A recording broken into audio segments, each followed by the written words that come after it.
Bonjour à toutes et à tous. Merci d'être présents pour cette Malte Academy et excusez-nous de notre retard. On a eu deux, trois petits soucis techniques, mais du coup, tout est bon. Donc, avant de commencer, est-ce que vous pouvez tout de même me rassurer et me dire dans le chat si on m'entend bien, on me voit bien et du coup, de même pour Antoine.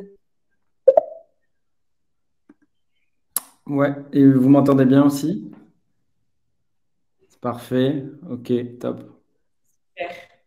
Merci beaucoup. Donc, enchantée. Donc, je m'appelle Alexandra. Moi, je travaille dans l'équipe community chez Malte et je suis en charge de l'animation freelance et j'aide aussi à la coordination des Malte Academy. Et du coup, aujourd'hui, ce sera Antoine Laborie, donc freelance sur Malte et expert en performance marketing et e-commerce, qui va vous présenter et vous expliquer comment scaler son e-commerce en 2022. Donc, en attendant que tout le monde se connecte, tout le monde s'installe, ce que je vous propose de faire, c'est une rapide introduction de Malte et revenir un petit peu sur les Malte Academy et leur fonctionnement. Et puis ensuite, je laisserai la parole à Antoine. Donc, par rapport aux Malte Academy, elles sont proposées par Malte, qui est une plateforme qui permet de mettre en relation des freelances et des entreprises. Et nous avons aujourd'hui la chance de collaborer avec la plus grande communauté de freelance en Europe. Donc, on est à plus de 320 000 freelances maintenant et on travaille avec plus de 90 000 clients, dont voilà, 90% du CAC 40, mais aussi des PME, des TPE, etc., etc. Donc voilà, si vous êtes freelance, vous pouvez trouver de nouvelles opportunités grâce à Malte et vous épanouir aussi, on l'espère, grâce à nos différents partenariats. Et concernant les Malte Academy, du coup, ce sont des webinars qu'on a mis en place et qui permettent à notre communauté freelance d'avoir un accès rapide à des formations ou à des talks pour pouvoir justement se former sur différents sujets et qui ces Malte Academy sont présentés par soit des freelances, soit des intervenants externes. Voilà pour ça. Écoutez, je vais maintenant laisser la parole à Antoine. N'hésitez pas à vous poser vos questions si vous en avez dans l'onglet questions et puis à échanger entre vous du coup sur le chat. Et puis Antoine fera un temps de réponse au fur et à mesure de sa présentation. Et je vous souhaite une très bonne Malta Academy à tous et à toutes. Donc, bonjour à tous. Très content de collaborer sur cette Malte Academy. J'ai rejoint la plateforme Malte il y a environ 4 ans. Ça s'appelait Upwork à l'époque. Et depuis, j'ai accompagné une cinquantaine d'e-commerce, on va dire, et dépensé plus de 10 millions d'euros sur les plateformes publicitaires. Ça fait donc 10 ans que je suis vraiment dans la performance marketing et l'optimisation des différents canaux. Et aussi sur la partie technique e-commerce, parce que c'est vrai que c'est une partie importante aussi, de bien maîtriser sa tech. Et du coup, j'ai le plaisir aujourd'hui d'intervenir. N'hésitez pas si vous avez des questions, effectivement, dans le chat, j'y répondrai, je pense, au fil de l'eau et puis à la fin. Et puis voilà, l'idée, c'est que ça soit collaboratif. Euh, donc, j'ai organisé la présentation en fait en 5 parties. Donc, une partie un petit peu marché avec les grandes tendances, une partie un peu techno CMS en deux, en trois, on va parler plus de mix marketing adapté au scaling fonction en fait du e-commerce qu'on va avoir en face. J'ai prévu aussi une partie sur la structure des campagnes avec un exemple d'un e-commerce qui fait 10 000 euros de ad spend, donc de budget dépensé. Et ensuite, la dernière partie qui est pour moi aussi importante, c'est aujourd'hui en 2022, la stack globale marketing qu'il faut avoir pour pouvoir scaler et être en croissance. Alors tout d'abord, les chiffres clés du e-commerce. Donc, le e-commerce a eu une énorme accélération pendant le Covid, puisque en l'espace de quelques mois, on a gagné 5 ans de pénétration du e-commerce. Et donc, c'est vrai qu'il y a beaucoup de nouveaux acheteurs qui ont utilisé toutes les plateformes e-commerce pendant le Covid. Et en fait, ce qui se passe aujourd'hui, c'est qu'on assiste quand même à une sorte de retour entre guillemets au réel, puisque les gens aujourd'hui sont plus forcément en fait chez eux confinés, mais ils vont au bureau, etc. Donc on assiste en fait au premier trimestre en fait à une baisse en fait des ventes de produits de grand public de 15% sur le premier trimestre et moins 9% aussi d'achats sur les places de marché. Après, c'est vrai on voit que le M-commerce est toujours en croissance, lui. Donc, les achats se font de plus en plus sur mobile. Et il y a toujours une augmentation du nombre de sites. Donc, il y a toujours une plus grande concurrence, en fait, pour vendre ses produits. Et il faut évidemment arriver à se différencier et à trouver sa tonalité, entre guillemets, de son marketing pour pouvoir se différencier. Mais ce qui est important de noter ici, c'est que et moi, je peux le voir au quotidien. En fait, il y a une vraie baisse en fait en 2022 qui est aussi due en fait on va dire au Bing Bang en fait qu'a fait Apple l'année dernière, donc avec ITT, donc qui a supprimé en fait une bonne partie en fait de la performance des cookies du pixel Facebook ou Google Ads. Et donc, en fait, rendant la tâche plus difficile pour les annonceurs en fait, de traquer les ventes réelles et aussi leur solution publicitaire qui est un petit peu baissée en pertinence vu qu'ils remontent quand même moins de données. Mais c'est vrai que du coup, c'est important de garder les grands chiffres en tête parce que il y a pas mal de e-commerce qui sont en baisse et c'est difficile à expliquer pour certains entrepreneurs, mais la réalité, c'est que voilà, il y a aussi il y a une vraie baisse globale du e-commerce. Du coup, sur la partie technologie, donc c'est vrai que c'est une partie pour moi qui est primordiale parce que, en fait, quand vous arrivez sur un projet e-commerce, on va être très tributaire en fait de cette partie technologique. Donc, j'ai listé ici donc les plus grands CMS, donc les Content Management System, et je vais vous en parler rapidement. Donc, WooCommerce, donc c'est une solution open source qui est basée sur une technologie PHP open source.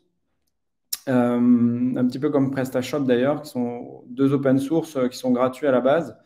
Vous gardez le contrôle sur l'hébergement des serveurs. Et en fait, il y a un Canva qui permet en fait de monitorer son e-commerce. Il y a toute une suite de plugins qui sont pour la majorité des cas payants. Donc en fait, c'est à garder en tête en fait, quand on fait ce choix technologique.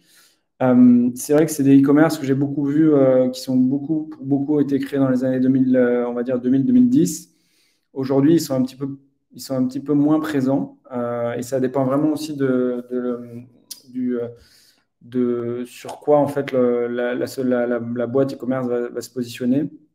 Mais c'est vrai que du coup, ces deux open source offrent en fait quand même des possibilités de personnalisation quand même assez avancées, mais requièrent quand même un niveau technique de développement assez élevé. Donc c'est vrai qu'il faut très bien connaître WordPress pour pouvoir être agile sur sa solution techno. Sur la partie Magento et Salesforce Commerce Cloud, donc Salesforce Commerce Cloud, je vais passer rapidement parce que c'est plutôt une solution qui est destinée, on va dire, aux grandes entreprises, type les acteurs du CAC 40 et du luxe. C'est une solution qui est très chère, que je trouve que pour l'avoir utilisée aussi, pas très, très agile et en SEO, pas terrible non plus. Mais voilà, derrière c'est Salesforce, donc il y a quand même tout cet écosystème de différents produits qu'ils proposent. Donc c'est vrai qu'il y a eu beaucoup ce choix qui a été fait par des grandes entreprises. La partie Magento, du coup, c'est un peu pareil, c'est-à-dire que à la base, il est gratuit, mais pas mal d'options payantes et on peut aller assez loin dans la personnalisation. Souvent utilisé pour les marketplaces ou les catalogues de produits profonds. Mais pour les petits e-commerce, effectivement, c'est pas effectivement ce que je recommanderais. Et le dernier venu, donc là, Shopify, donc une boîte canadienne qui est basée sur du Ruby en termes de tech. C'est une boîte qui a été créée dans les années 2000, qui a vraiment connu son succès, notamment avec l'avènement des Direct-to-Consumer Brands, DNVB. Et qui est en fait une solution, on va dire, c'est comme un SaaS pour le e-commerce. Ça veut dire que vous n'êtes pas forcément propriétaire de votre site, puisque en tout cas, les serveurs sont basés chez Shopify, mais qui offre quand même aujourd'hui, je trouve, on va dire, un compromis vraiment intéressant par rapport à tout ce qu'on peut voir sur les autres, dans le sens où il y a beaucoup de plugins qui ont été développés par les équipes de Shopify et qui permettent de gagner du temps. On y viendra tout à l'heure, notamment sur la partie intégration des régies médias et performance marketing. Du coup, on peut facilement intégrer toutes les régies. Mais aussi, il y a beaucoup de connecteurs avec des outils de reporting, automation. Donc ça, c'est un point important. Donc c'est vrai que Shopify, voilà. Après, en termes de customisation, on peut parfois être un petit peu limité. Du coup, mettre les mains dans le code, vu que c'est une sorte de SaaS, en fait, c'est toujours un peu compliqué, mais même si ça se fait, notamment sur le Shopify Plus. Mais c'est vrai que voilà, c'est une solution très robuste, assez moderne. C'est vrai que pas typiquement, par exemple, quand on voit les tableaux de reporting de WooCommerce ou PrestaShop, on a l'impression de retourner dans les années 2000, 2010, là où effectivement sur Shopify, c'est quand même beaucoup plus développé. Donc voilà, mais c'est vrai que on va dire l'architecture technique de votre e-commerce, quelque part, elle va aussi en fait engendrer beaucoup de travail derrière, et notamment sur la partie performance marketing, parce que, et ça me permet de faire un pont avec la suite, un e-commerce, en fait, le nerf de la gare, ça va être votre flux produit. Donc là, j'ai listé trois solutions en fait, de gestion de flux produit. Mais c'est vrai que la gestion de flux produit, en fait, elle est extrêmement importante parce que du coup, sur la partie Google, vous allez avoir en fait le Merchant Center sur lequel on récupère tous les produits et qu'on va pouvoir labelliser avec des custom labels ou des choses comme ça. Et sur la partie Facebook Ads, vous avez le catalogue dynamique, on peut le récupérer et en fait faire des product sets, donc en fonction aux différentes catégories de produits. Et donc c'est vrai que la gestion de flux, c'est un énorme sujet. À chaque fois que j'arrive sur une mission, en fait, le premier réflexe que je vais avoir, c'est de regarder quel est l'environnement technique, et le deuxième, comment sont gérés les flux. S'il n'y a pas trop d'intelligence et que le flux, on peut trouver un plugin WordPress, par exemple, qui nous envoyer en fait le listing de tous les produits sans forcément retravailler entre guillemets la catégorisation. Mais on peut aussi passer par des outils tiers type Lingo, Shaneable, Shopping Feed et plein d'autres qui nous permettent derrière en fait de faire vraiment un mapping de correspondance entre les différents produits, surtout ici il y a pas mal de catégories, et de pousser aussi voilà, des product sets qu'on voudrait dans les différents outils. Donc ça peut être, j'ai parlé du Merchant Center à Google, mais ça peut être Facebook, Criteo, ça peut être du TikTok, etc. Et d'être sûr en fait d'envoyer les bonnes données aux bonnes plateformes, aux bonnes régies. Et c'est vrai que moi, je suis plutôt aujourd'hui, en général, quand je commence à travailler sur un projet, j'aime bien amener ma solution de gestion de flux parce que ça me permet d'avoir le contrôle sur ce qu'on envoie et être sûr que la donnée est bonne. Et souvent, je vois que la donnée n'est pas forcément maîtrisée sur cette partie-là, et alors que c'est quelque chose d'extrêmement structurant pour un e-commerce. Voilà. J'ai listé un petit peu voilà, les différentes questions quand on arrive sur un projet. Les questions que je vais me poser? Donc, c'est l'environnement technique, on en a parlé, la solution de gestion de flux. Est-ce que c'est mature? Est-ce que le gestionnaire de flux est mature? Est-ce que le mapping du flux, donc ça veut dire, vous avez, bon, il y a tous les produits, mais est-ce que le mapping des catégories, les product sets, les custom labels sont mis en place et sont construits dans les règles de l'art? Donc ça, pour être envoyé dans les différentes régies.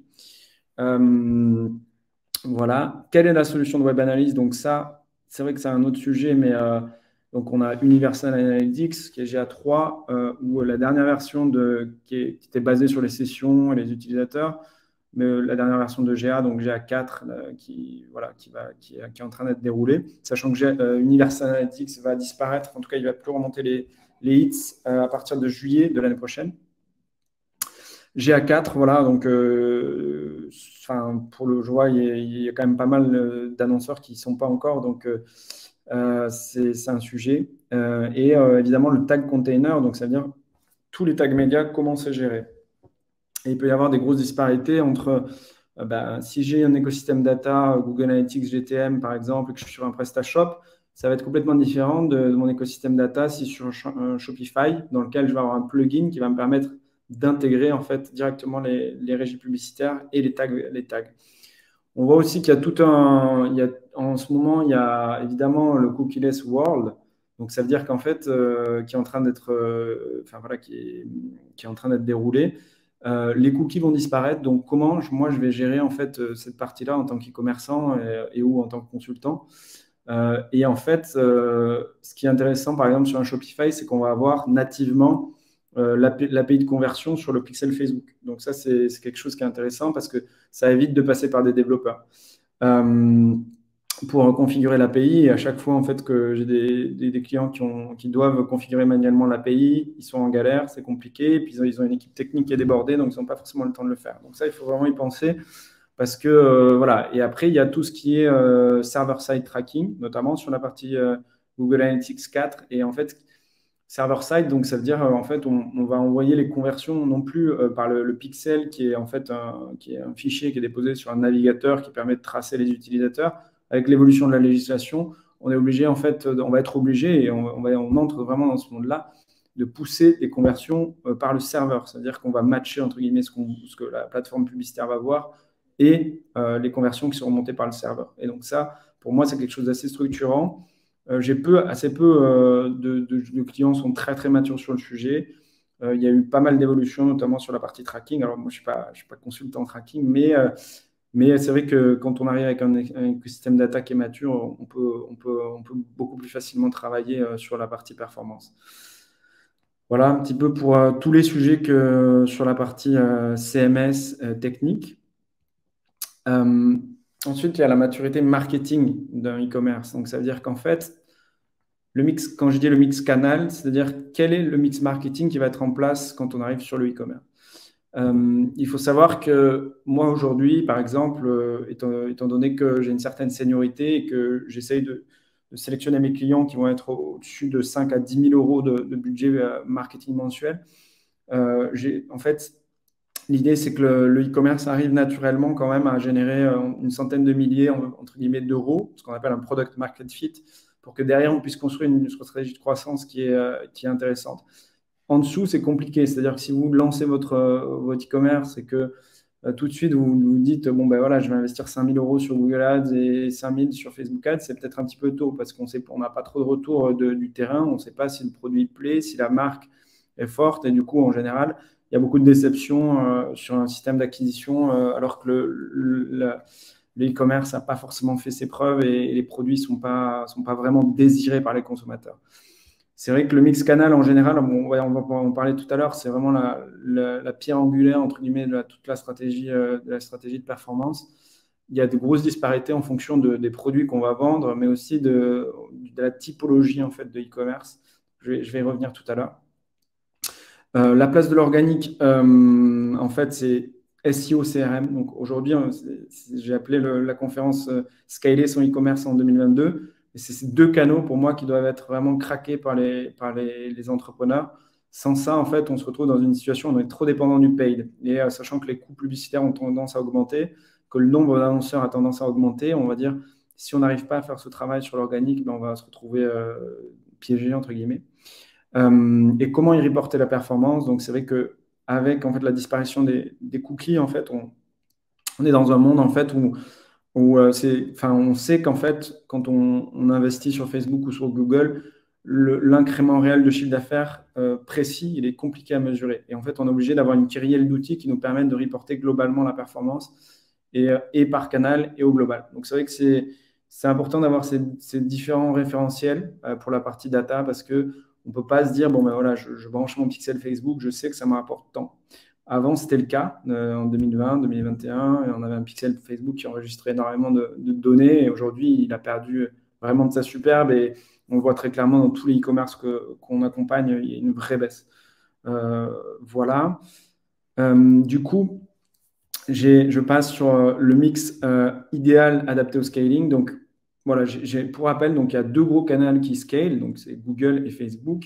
C'est les deux régies publicitaires les plus matures et qui n'ont pas du tout la même fonction, en fait. C'est-à-dire que Facebook va plutôt être du push marketing. C'est un système d'enchères qui est basé sur du CPM.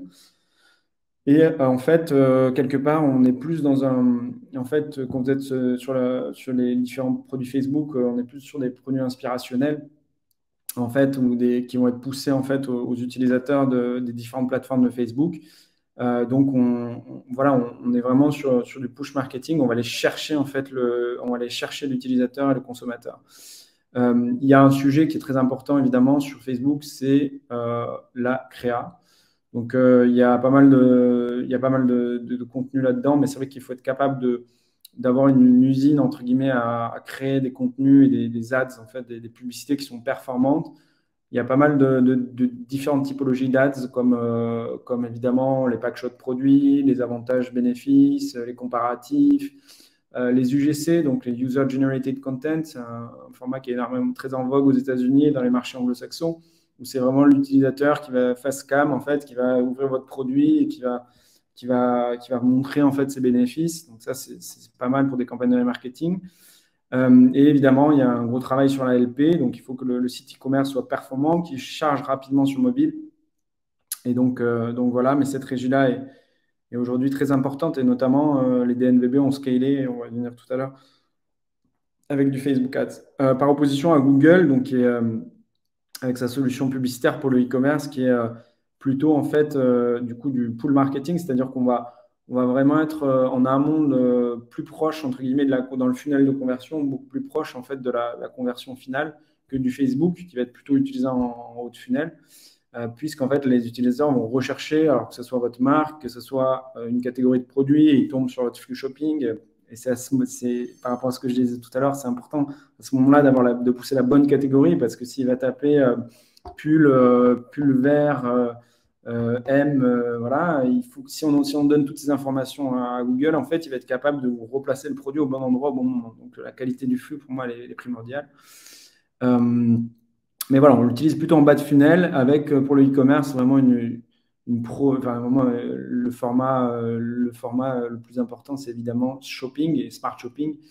Il y a pas mal de techniques, on va dire, sur smart shopping, et je ne vais pas toutes les détailler ici aujourd'hui, mais tout ce qui est custom label, en effet, c'est vraiment très important. On peut passer tout un tas de paramètres, que ce soit des top produits, flop produits, que ce soit des catégories de produits, des produits qui n'ont pas reçu d'impression, etc. Il y a pas mal de techniques différentes.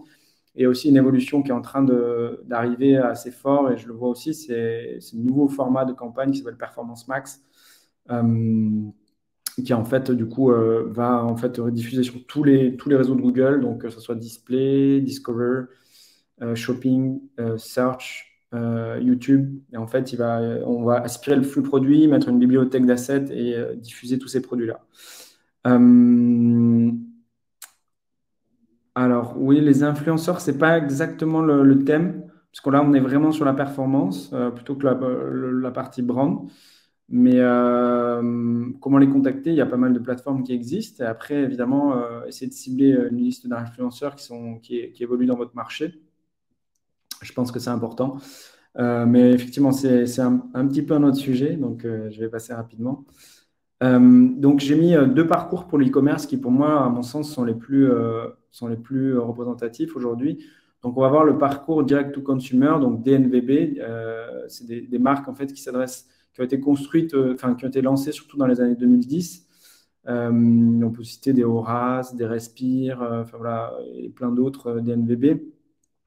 Mais en gros, l'idée, c'est de vendre, en fait, d'être très fort sur une catégorie de produits et de vendre un seul produit sur sa catégorie, et d'avoir vraiment une expérience utilisateur, une expérience de vente et voilà, un push marketing sur les différents leviers, très important. Donc, c'est vrai que la gamme de produits, en général, est peu profonde. L'UX design, souvent, on va retrouver du Shopify. Donc, en fait, on a quand même des thèmes qui sont assez propres en termes d'UX. Et le canal qui scale sur les DNVB, le plus souvent, c'est Facebook. Et donc, c'est pour ça qu'il y a pas mal de DNVB qui sont un petit peu en souffrance aujourd'hui, parce qu'ils ont scalé sur 2020-2021 avec Facebook. Et en fait, aujourd'hui, vu que les coûts publicitaires ont beaucoup augmenté, que la demande a réduit, en fait, c'est-à-dire, il y a moins de gens qui achètent, entre guillemets, sur Internet que pendant les 2 ans de Covid. Du coup, effectivement, il y a pas mal de DNVB qui sont en décroissance sur ce premier quadrimestre. Sur la partie data, Tag Management System, assez simple, puisqu'on a du Shopify, en fait,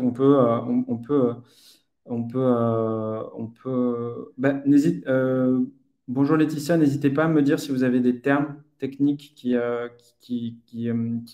enfin, je peux vous les expliquer sans problème. Et du coup, sur la partie data et tag management, des campagnes des plugins en fait qui nous permettent de mettre la régie Google Ads, Facebook Ads, TikTok ou Snap ou Pinterest. Donc ça, c'est vraiment intéressant sur Shopify. Et le parcours e-commerce, du coup, plutôt avec des PrestaShop ou e-commerce, une gamme de produits qui est plus profonde en général. L'UX design qui est parfois un peu dépassé, donc que ce soit le front ou le back office. Et en général, le canal qui va scaler, donc qui permet de passer à l'échelle, entre guillemets, c'est la partie Google. La partie data et tag management system, assez complexe puisqu'on est sur du plugin, entre guillemets, du plugin WordPress, plus du Google Tag Manager, plus du Google Analytics. Donc c'est vrai que ça rajoute une couche de complexité. Il faut être outillé et être accompagné par des bons professionnels là-dessus. Du coup, sur les questions qui sont dans le chat, plutôt commencer par des campagnes de conversion.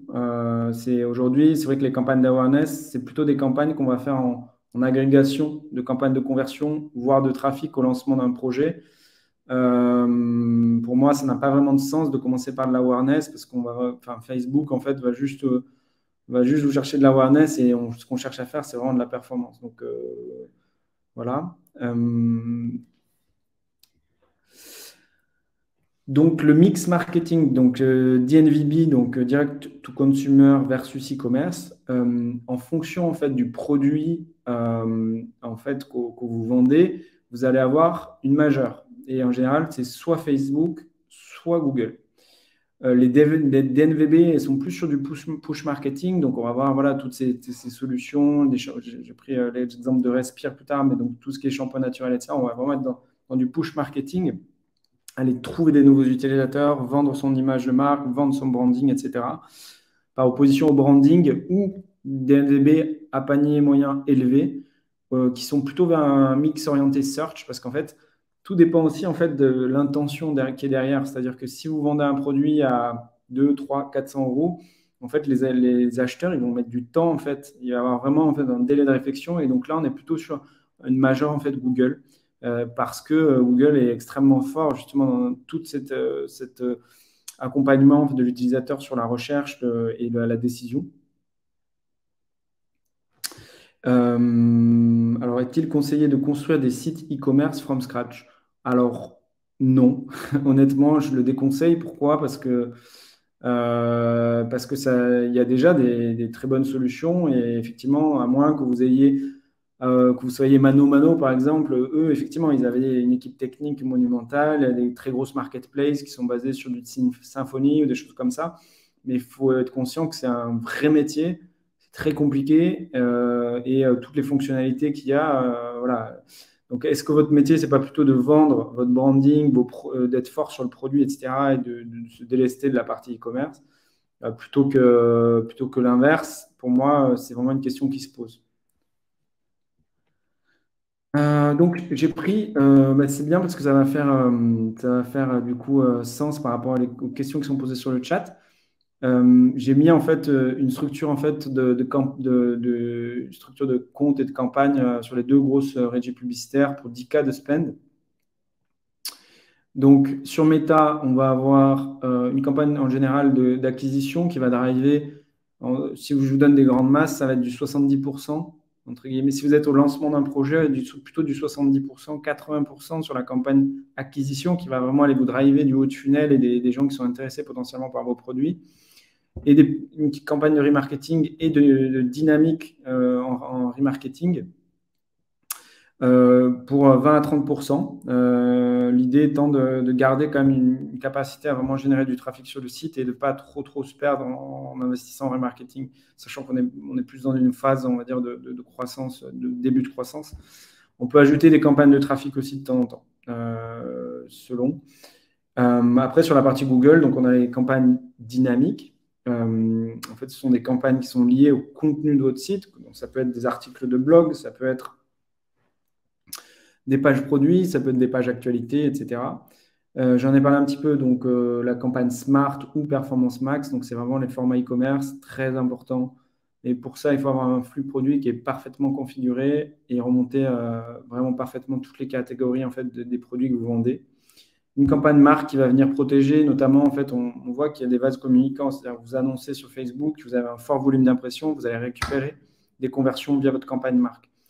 Et des campagnes génériques, donc plus, par exemple, voilà, mon exemple, pull en coton, on va acheter du texte, mais sur ce type de campagne, on va être quand même très rarement rentable. Pourquoi? Parce que quelqu'un qui tape, en fait, l'écart entre quelqu'un qui va taper, je sais pas, casquette noire, coton, et acheter un produit d'une marque, c'est compliqué à convertir. Donc, c'est pour ça que je l'ai mis en facultatif. Pareil pour mon exemple sur les pulls.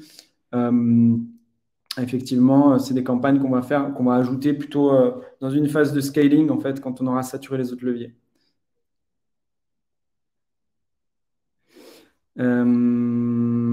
Alors, est-ce que les recours sont aussi variables pour les plus petits budgets?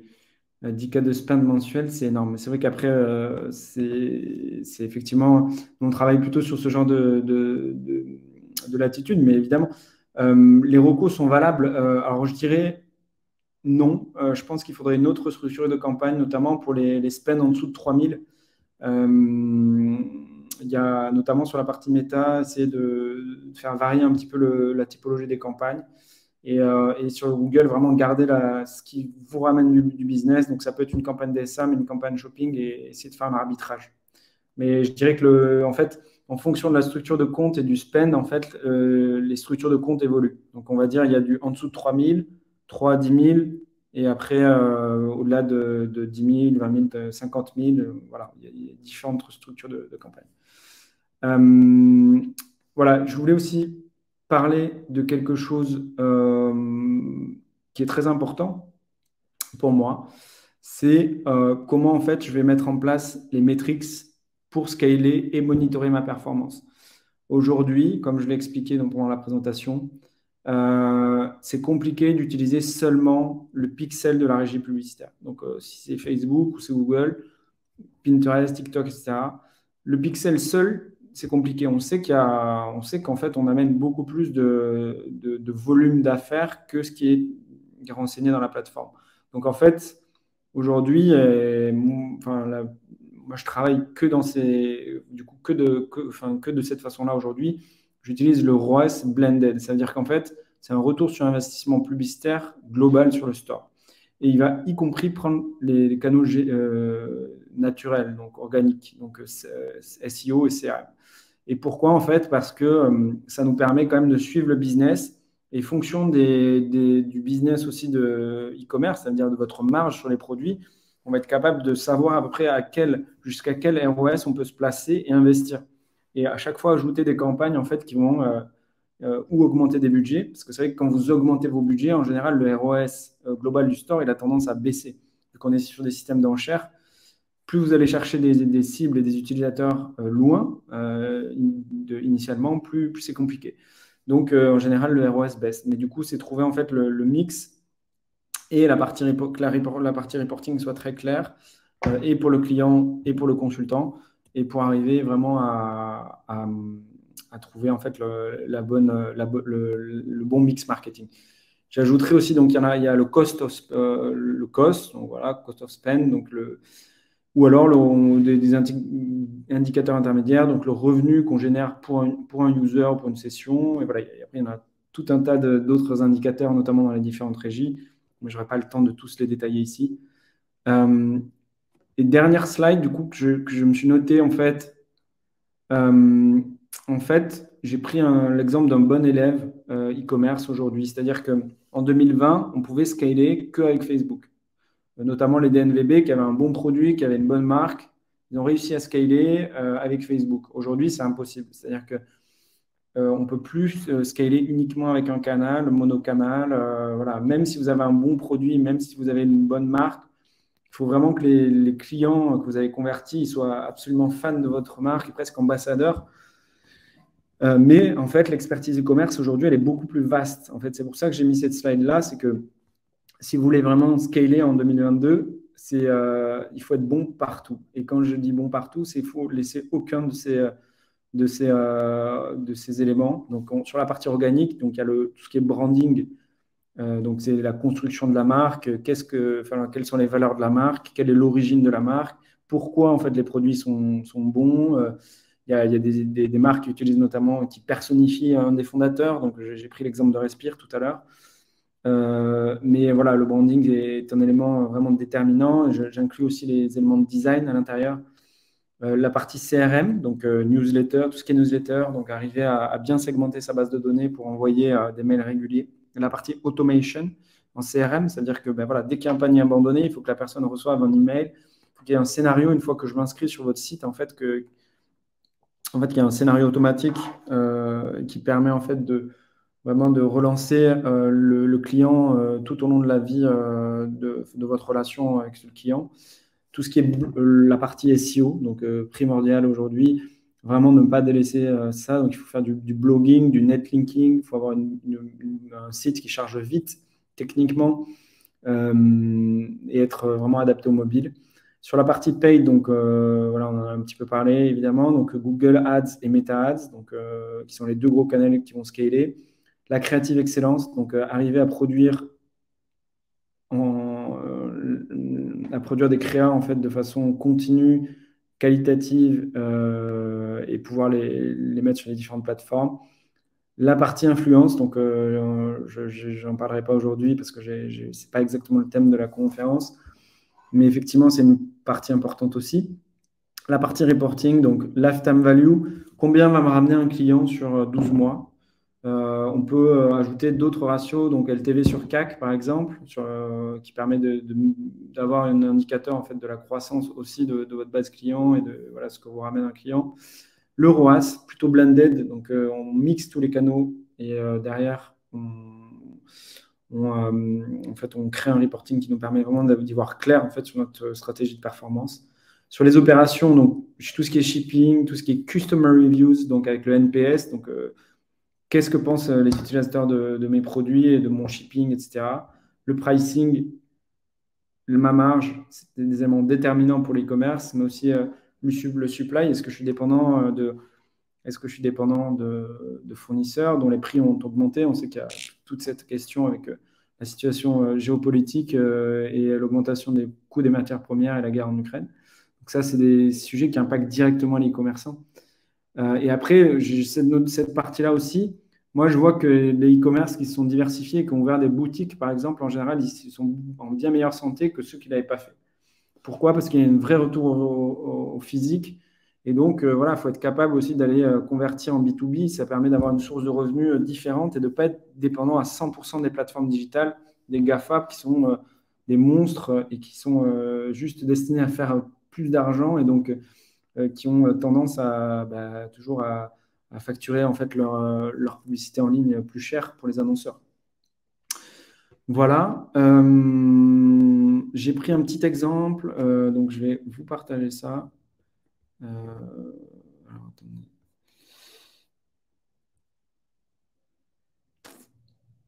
Alors, hop. J'espère que ça n'a pas été trop rapide.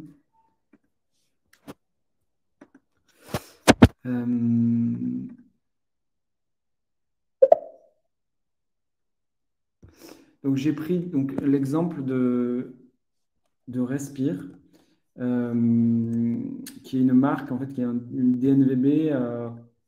DNVB, en fait, qui vend des produits déodorants bio, des savons, etc. Voilà. Donc, ce qui est intéressant ici, c'est que, en fait, tout de suite, en fait, je vais voir la partie technique.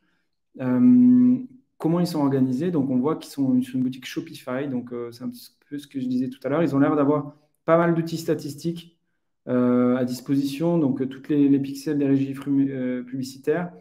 Des frameworks assez évolués aussi. Donc, du React en front-end, du Algolia en moteur de recherche. Donc, voilà, on voit que c'est une boîte qui a l'air assez mature sur le sujet. Et du coup, on voit qu'aussi, en fait, les fiches produits sont très quali, avec un ajout au panier au-dessus de la ligne de flottaison, des visuels qui sont puissants, beaucoup d'avis clients. Donc, on voit qu'il y a vraiment sur la partie réassurance, on est rassuré que les produits sont bien. Il y a même aussi voilà, toutes les questions fréquentes qu'on peut se poser, mais on voit et des vidéos. Donc, on voit qu'en termes de contenu, c'est vraiment riche. La réassurance, elle est là. Donc, c'est vrai que c'est une très, très bonne landing page. On voit que même quand je descends, quand je scroll, en fait, il y a un layer qui s'ajoute avec un ajout au panier. Donc, voilà, sur la partie landing page et sur la partie technique, on voit qu'ils sont bien évolués. Après, c'est le classique Shopify. Donc, c'est un one-pager. On peut remplir toutes ces informations. Je vous ai mis aussi un lien vers la bibliothèque publicitaire de Facebook. Donc, ça, n'importe qui peut y aller, hein. Vous tapez Facebook Library dans Google et vous pouvez voir n'importe quel annonceur.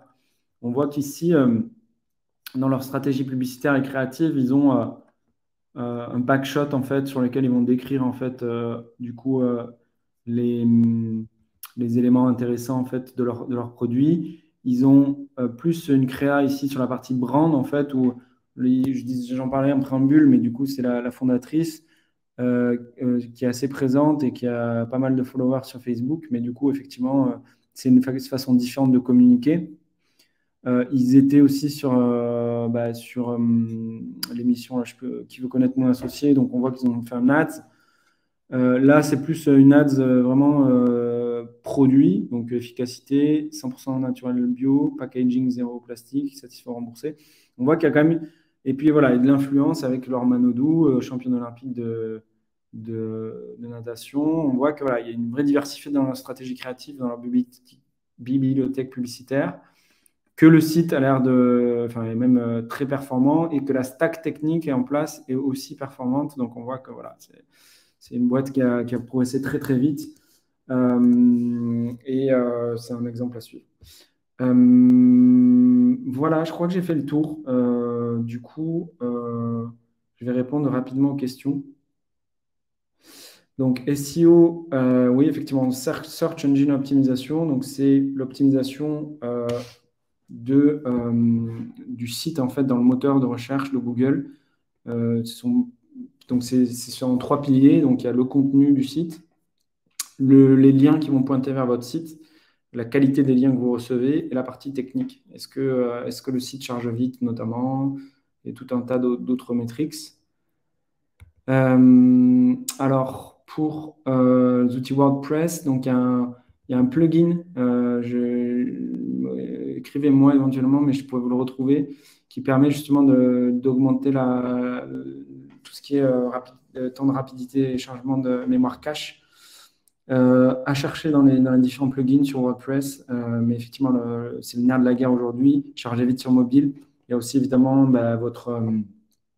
votre capacité, entre guillemets, à avoir un bon serveur sur du WordPress, vu que c'est hébergé chez vous, en fait. Vous avez un hébergeur, donc voilà. Un plugin SEO sur Shopify, là, j'ai pas comme ça en tête, à voir, à réfléchir. Mais c'est vrai qu'il y a pas mal de spécificités aussi. Donc, il y a pas mal d'articles de blog, je sais, chez Shopify sur le SEO, notamment, qui sont sortis. Il faut les creuser, tester les différents plugins. Et puis ensuite, au plaisir d'ailleurs d'avoir un retour d'expérience, Zied. Laetitia, donc l'utilisation de Wix.commerce. Donc, c'est une solution. Je l'ai pas. J'en ai pas parlé parce qu'effectivement, Wix, donc c'est vraiment du drag and drop. J'ai eu quelques sites qui étaient faits en Wix, mais c'est vrai que c'est pas exactement mon domaine d'expertise. J'ai l'impression que c'est plutôt vraiment on va dire pour une preuve de marché, quoi, qu'on va utiliser Wix. Il y a quelques trucs qui peuvent permettre de synchroniser automatiquement les flux, mais c'est pas, enfin voilà, on n'est pas sur du e-commerce professionnel. Après, il doit y avoir quand même des gens qui arrivent, hein, parce que tout est possible dans le digital. La Facebook Library, donc c'est Michael, donc c'est en fait c'est la bibliothèque publicitaire de Facebook. Donc ça permet en fait d'aller voir en fait tout ce que proposent les annonceurs en termes de publicité en ligne et qu'est-ce qu'ils ont en ligne actuellement. Donc ça permet de faire des benchmarks compétitifs notamment et de voir en fait comment adapter sa stratégie créative aux meilleures pratiques du marché. FR Ant. Shopify semble être plus cher que WordPress et WooCommerce. Oui, Shopify, c'est une solution payante, donc c'est un SaaS par opposition à WordPress et WooCommerce, qui est un open source, où vous allez payer les plugins et l'hébergement. Honnêtement, je ne connais pas les tarifs par cœur, donc voilà, c'est vrai que là-dessus, je ne pourrais pas répondre. Mais je sais que c'est un investissement. Mais après, je trouve que moi, de mon point de vue, si vous avez un e-commerce qui commence, il ne faut même pas se poser la question, quoi. C'est un no-brainer. Vous faites du Shopify. Vous n'avez pas besoin d'être très fort en e-commerce pour pouvoir monitorer un Shopify, donc ça, c'est vraiment un avantage. Euh, Sur Facebook Ads, on m'a recommandé d'utiliser ces étapes. Testing, scaling, retargeting, lookalike. Que penses-tu des étapes? À quel moment utiliser et passer de l'une à l'autre? Alors,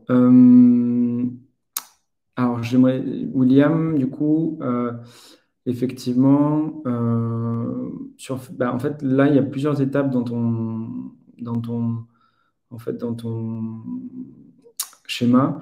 Testing, oui, c'est-à-dire que d'abord, il faut trouver en fait les axes créatifs qui vont te permettre de te développer. C'est-à-dire que, je sais pas, je te donne plusieurs exemples, mais dans ta stratégie créative, tu vas avoir une créa que tu vas faire sur un user-generated content, sur voilà, un de tes utilisateurs qui va faire un unboxing et qui va parler de tes produits. Tu vas avoir une créa, un packshot produit. Tu vas avoir une créa comparative versus moi versus, tu vois, par exemple, un déodorant de grande surface. Et en fait, il faut que tu identifies en fait, les sauts créatifs qui vont te permettre derrière de construire ta stratégie créative. Et une fois que tu auras identifié, on va dire, les créas, en fait, tu vas faire des variations du copywriting, de la photo, enfin, des images, et qui va te permettre de trouver, entre guillemets, de construire ta stratégie créative.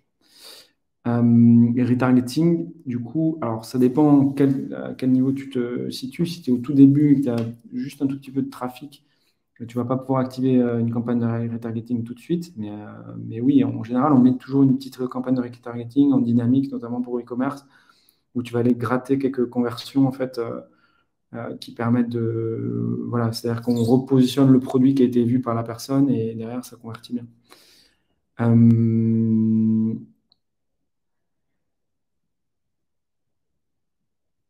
Julien, détailler un petit peu le mix, c'est moins de 3 KE.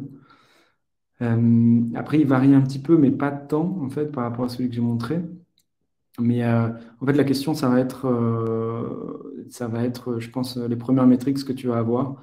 Mais je dirais, en général, quand même, tu vas avoir, je parlais de 70-30, ou 60-40 sur du 10K. Sur la répartition acquisition versus remarketing, c'est la clé. Je dirais que si tu es vraiment en lancement d'activité, tu vas être plutôt sur un mix où tu vas surinvestir un peu ta croissance, aller chercher des utilisateurs en acquisition, plutôt qu'un remarketing, donc du 80-20 avec deux campagnes, et une DPA qui vient gratter quelques ventes derrière. Donc, je vois plutôt comme ça sur la partie Facebook Ads. Et après, sur Google Ads, à voir ce que tu as comme metrics, mais voir si Shopping, si tu arrives à diffuser et à vendre. Donc ça, c'est un point. Et après, il y a toujours une campagne DSA parce qu'on va aussi récupérer, on va dire, des ventes de par le contenu qu'il y a sur le site. Donc voilà. Après, c'est difficile. Enfin voilà, je pense que sur les tout petits, enfin sur les projets en lancement, c'est toujours un peu compliqué. Donc de répondre comme ça, il faudrait que j'ai un petit peu plus d'infos, Julien. Donc n'hésite pas à m'envoyer un mail. Je pense que je pourrais vous laisser mon mail sur le chat si vous voulez. Voilà, je crois que j'ai répondu à toutes les questions. Est-ce que vous avez apprécié la présentation? J'espère que c'était clair, que vous avez appris des choses, que c'était pas trop jargonneux. Si notre site e-commerce est destiné à une clientèle internationale, comment multiplier les ads? Ouais, alors ça, c'est une très bonne question. Euh, Honnêtement, en fait, c'est vrai que sur l'internationalisation, je pense que je pourrais en refaire une conférence entière euh, parce que c'est compliqué. C'est compliqué en fait parce qu'on parlerait justement de l'internalisation des flux, c'est-à-dire qu'il faut des flux en fait dans la langue, il peut y avoir des comportements d'achat qui sont très différents. Par exemple, je prends cet exemple-là, mais en Allemagne, j'ai des clients en Allemagne, du coup, qui, en fait, on ne comprenait pas, mais il y a 20% de taux de retour par opposition à la France où il y a 4%. Donc, en fait, ils ont un comportement d'achat qui est très différent et dès qu'ils ont un produit qu'ils n'aiment pas, ils le renvoient. Voilà, donc il y a plein, plein de choses sur l'internationalisation, mais il y a aussi effectivement les ads, est-ce que tu les traduis dans la langue, plutôt dans la langue d'ailleurs, mais sur des pays anglo-saxons, type pays nordiques, etc., en anglais, ça passe. Franchement, il n'y a pas de problème. Après, c'est vraiment la question de la gestion des flux sur l'international. On revient toujours au même sujet, mais l'internalisation, c'est un très gros sujet, assez compliqué. Et ça ne veut pas dire que si vous avez scalé en France, vous arriverez comme ça à scaler au UK ou en Espagne ou en Italie. C'est vrai qu'il y a des degrés de maturité très différents aussi entre les différents marchés. UK, US sont des marchés qui sont très matures dans la pénétration de l'e-commerce et nous, on est quand même 2-3 ans en retard. Et ne parlons même pas de l'Espagne ou l'Italie qui sont 5 ans en retard, on va dire. Donc voilà, il y a aussi ces stratégies-là, quand vous développez une stratégie internationale, il y a aussi ces éléments-là à prendre en compte.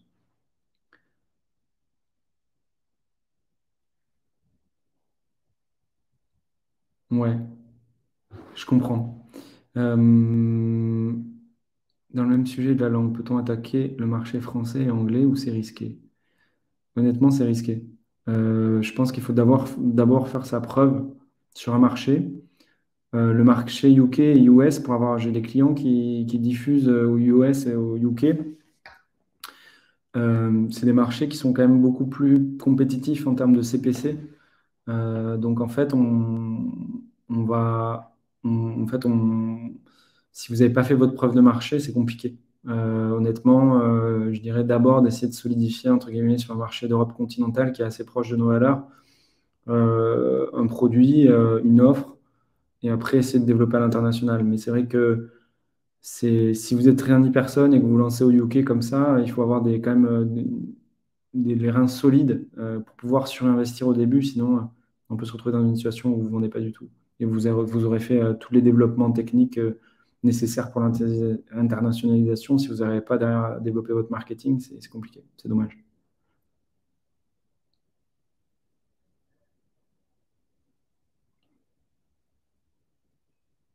Je parlais plutôt de la langue utilisée sur le site, dans la com, etc. C'est-à-dire,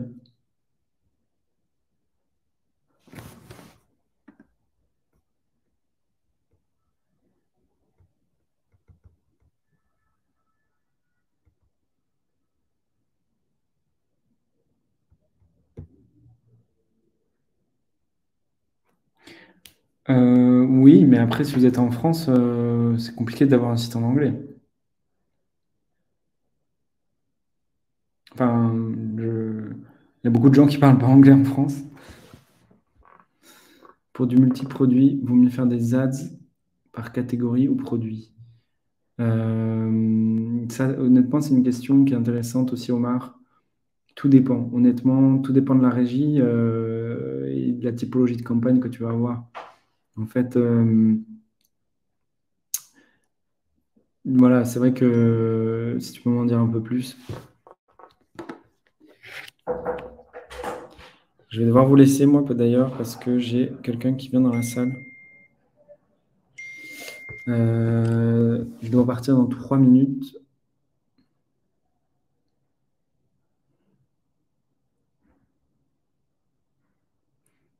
Bon, merci beaucoup pour toutes les questions. Je suis content de voir que vous avez apprécié.